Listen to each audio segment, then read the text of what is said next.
ഇന്ന് വർക്ക് കഴിഞ്ഞിട്ട് നമ്മളൊന്ന് ഹൈപ്പർ മാർക്കറ്റ് കയറിയായിരുന്നു. ടൈം സ്പെൻഡ് ചെയ്യാണ്ട് നമുക്ക് ആകാനുള്ള സ്ഥലം ഇവിടെയാണ്. നേരെ കയറി ചെന്നത് ബിസ്ക്കറ്റിൻ്റെയൊക്കെ സെക്ഷനിലോട്ടായിരുന്നു. നമ്മുടെ നാട്ടിൽ കണ്ട് പരിചയമുള്ളത് ഇല്ലാത്തതായിട്ടുള്ള കുറേ ബിസ്ക്കറ്റ് ഇവിടെ കാണാൻ പറ്റും കേട്ടോ. അതിനാണെങ്കിൽ തന്നെ കുറേ ഓഫർ അവർ ഇട്ടിട്ടുണ്ട്.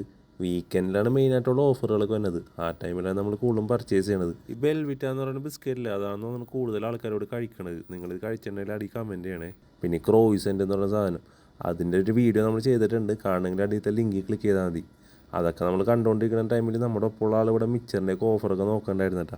പിന്നെ കുറച്ച് സ്പൈസസിൻ്റെയും ഡ്രൈ ഫ്രൂട്ട്സിൻ്റെയൊക്കെ സെക്ഷനൊക്കെ നോക്കിയിട്ട് ഡ്രൈ ഫ്രൂട്ട്സിൻ്റെ വീഡിയോ പിന്നെ ചെയ്യട്ടാ, കുറേ ഉണ്ട്. അത് കഴിഞ്ഞ് ഒരു ബ്രെഡ് എടുത്ത് നമ്മൾ പുറത്തോട്ട് ഇറങ്ങിയപ്പോഴാണ് നമ്മുടെ ഒപ്പമുള്ള വേറെ ആൾ ഇതേ നാട്ടിലെ സ്നാക്സ് ഐറ്റംസിൻ്റെയൊക്കെ കൗണ്ടർ തപ്പണ കിടന്നിട്ട്. ആ കൂട്ടത്തിൽ ഈ നാരങ്ങ മിഠായി കണ്ടപ്പോൾ ഒരു നൊസ്റ്റാൾജിക്ക് ഫീൽ അടിച്ചിട്ടാ, ഒരു സന്തോഷം. അവിടെ നിന്ന് ബില്ലടിച്ചിട്ട് നമ്മൾ നേരെ ഇറങ്ങിയത് നമ്മുടെ ഹോട്ടലിലോട്ടാണ് മെസ്സ് വാങ്ങിക്കാനായിട്ട്. നോമ്പ് കാലത്ത് ഈ ഹോട്ടലിൻ്റെയൊക്കെ ആ ഫ്രണ്ട് സൈഡ് എന്ന് പറയുന്നത് ഈ അവസ്ഥയായിരിക്കുള്ളൂ, ഒരുമാതിരി ഹർത്താൽ വന്ന പോലെ.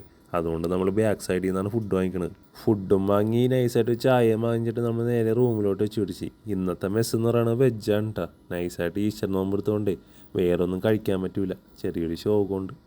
അതുകൊണ്ട് ആ ഫുഡ് കഴിച്ചിട്ട് നമ്മൾ നേരെ കയറി കിടന്നുറങ്ങി.